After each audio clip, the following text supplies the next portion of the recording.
ముందుగా విష్ణు విన్యాసం సినిమా మొదలవటానికి కారణం ముందుగా చారి గారు, మారుతి గారిని నాకు పరిచయం చేయటం, స్టోరీ చెప్పటం, నచ్చటం. తర్వాత స్లోగా అదే టీంలో మా సుబ్రహ్మణ్యం గారు, సుమంత్ గారు దీన్ని ప్రొడ్యూస్ చేయటం.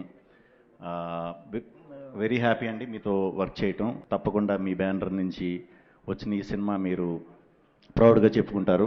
నయన్ సారిక చాలా బాగా చేసిందండి ఈ సినిమాలో. బేసిక్గా చాలా స్ట్రాంగ్ క్యారెక్టర్. మారుతి అందరూ చెప్పినట్టు పాపం అస్సలు కోపం ఉండదు. సినిమా గురించి తప్ప వేరే అవిగేషన్స్ ఏమీ లేవు. సినిమాయే సినిమాయే సినిమాయే అందరూ ప్రౌడ్గా ఫీల్ అవుతారు నేను ఇంట్రడ్యూస్ చేసినందుకు. ఇంకా విష్ణు విన్యాసం సినిమాకి వస్తే చాలా సింపుల్ సెటప్లో ఒక టౌన్లో జరిగే ఒక సింపుల్ స్టోరీ అండి. ఫస్ట్ హాఫ్ అంతా యూత్కి బాగా కనెక్ట్ అవుతుంది. మంచి మంచి మాటలతో యూత్ అట్రాక్ట్ అవ్వడానికి ఎక్కువ స్కోప్ ఉంది. ఫస్ట్ హాఫ్ వరకు అంతా కూడా హిలేరియస్గా నవ్వుకుంటారు, బాగా ఎంజాయ్ చేస్తారు.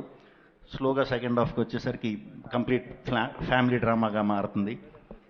సినిమా అయిపోయే టైంకి ఒక మంచి సినిమా, సూపర్ సినిమా చూసామనుకుంటారు. షూర్ షాట్ ఇది సూపర్ హిట్ సినిమా. మీరు హ్యాపీగా ఫ్యామిలీతో 2 గంటలు నవ్వుకోవడానికి రండి. మీరైతే 100% నవ్వుకుంటారు. ఆ బాధ్యత మాది. సో థియేటర్స్లో కలుద్దాం 27th. మీ ఫ్యామిలీతో కానీ ఫ్రెండ్స్తో కానీ సింగిల్గా ఉన్నా కూడా రావచ్చు. దీన్ని వేసుకురండి సింగిల్గా ఉంటే. సో ఎవరు వచ్చినా సరే 2 hours మంచిగా ఎంటర్టైన్ చేసి పంపిస్తా. ఇది నా మాట.